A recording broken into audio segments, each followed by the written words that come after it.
The scariest thing you ever did to them was nothing. Think about that Tuesday. The message came in, the one designed to sting, and you read it, and you felt almost nothing move in your chest. You typed okay. You put the phone face down. You went back to your dinner. And within an hour, they were escalating like the house was on fire. Because for them, it was, this video is about why a fed-up empath is more dangerous to a narcissist than any enemy, any rival, any punishment. And if you are the one who went quiet, the one whose family keeps asking what happened to you, the one who feels strangely guilty for finally being calm, this is going to explain you to yourself. First, clear 3 things off the table. You are not cold now. You are not becoming like them. And your empathy is not broken. Something else happened. Something with an actual shape. And once you see the shape, you will stop apologizing for it. Here is the story you were raised inside. And it is the reason this took you so long. Somewhere early, somebody handed you a job. You are the strong one. You are so good with people. You never make it about you. Family said it because it was convenient. Teachers said it because you made their classroom easier. And an entire industry of soft internet content said it because it sells. All those posts about how empaths just give and glow and heal everyone they touch. Every version of the story has the same missing chapter. Nobody, anywhere, taught you the off switch. You got a gift with no receipt, no manual, and no limit. And then the world acted surprised when somebody found the gift and started billing against it. So here is what we are going to walk through. What the giving years actually were.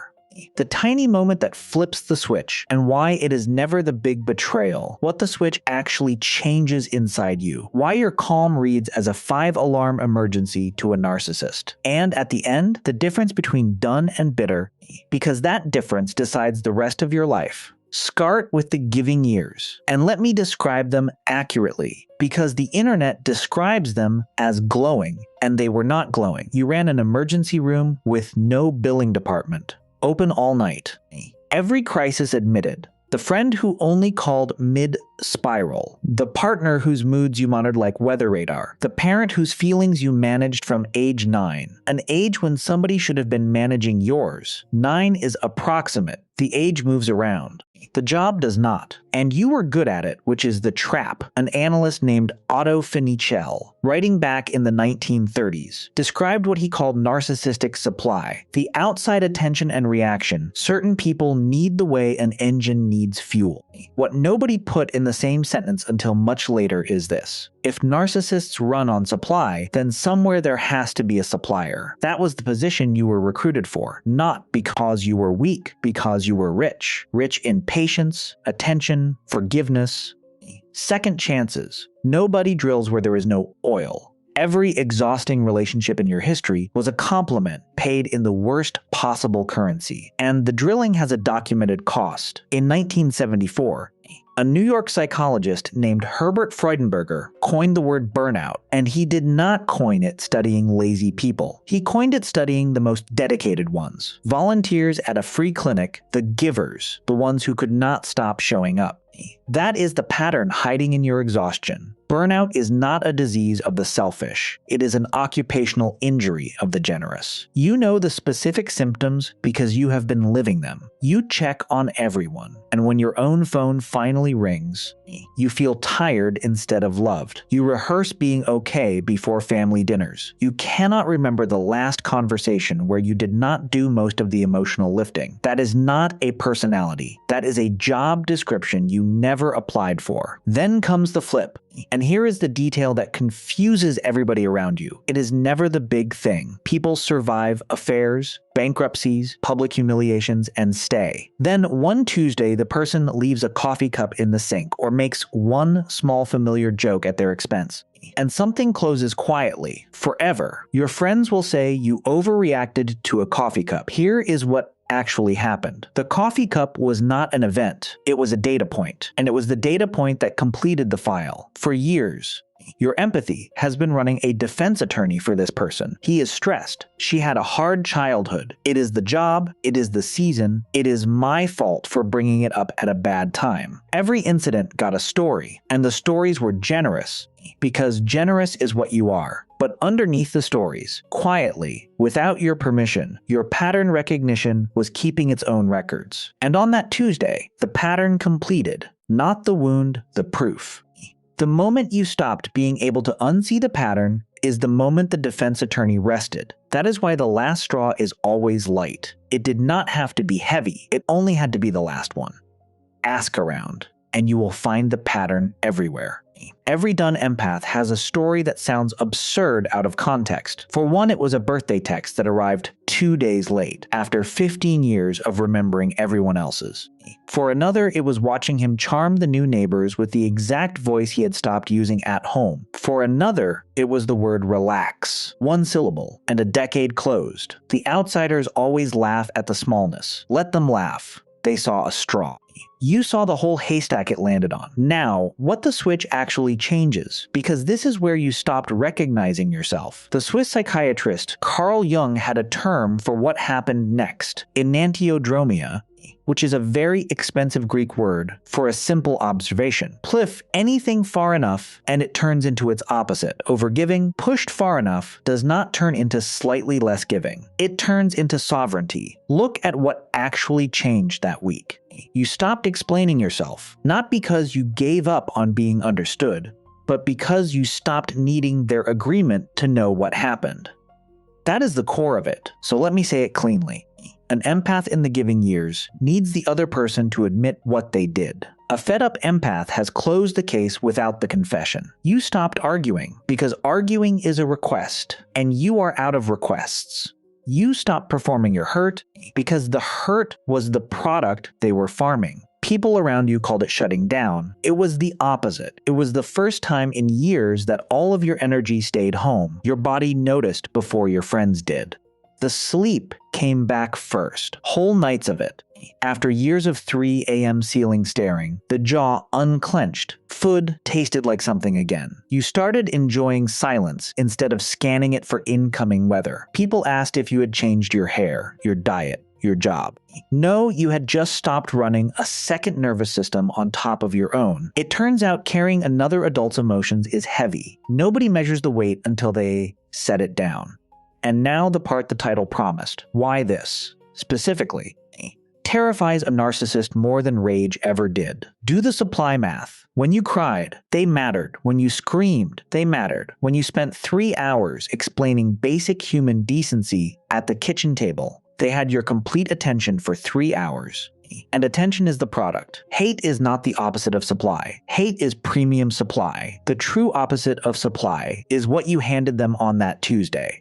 Mott pot on face down. Back to dinner. Calm, in the specific spot where a reaction used to live, tells the narcissist something no fight ever told them. You have become irrelevant to my nervous system. And irrelevance, for a person made of borrowed attention, is not an insult. It is suffocation, which explains the strange weather that follows.